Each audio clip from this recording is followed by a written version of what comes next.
চলতি মাসের 17 তারিখ থেকে মাঠে গড়াবে শ্রীলঙ্কার বিপক্ষে বাংলাদেশ দলের পূর্ণাঙ্গ সিরিজ। যে সিরিজের শুরুতে থাকছে 2 ম্যাচের টেস্ট সিরিজ।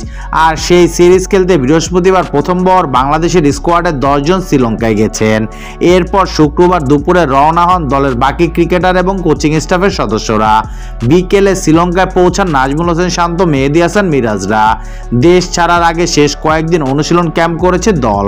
এর আগে টেস্ট সিরিজের জন্য 16 সদস্যের দল ঘোষণা করেছিল বিসিবি।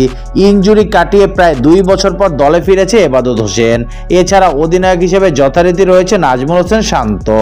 বাংলাদেশের টেস্ট স্কোয়াড: নাজমুল হোসেন শান্ত অধিনায়ক, সাদমান ইসলাম, এনামুল হক বিজয়, মমিনুল হক, মুশফিকুর রহিম, লিটন দাস, মাহিদুল ইসলাম অঙ্কন, জাকের আলী অনিক, মেহেদী হাসান মিরাজ সহ অধিনায়ক, তাইজুল ইসলাম, নাইম হাসান, হাসান মুরাদ, এবাদত হোসেন চৌধুরী, হাসান মাহমুদ, নাহিদ রানা ও খালেদ আহমেদ।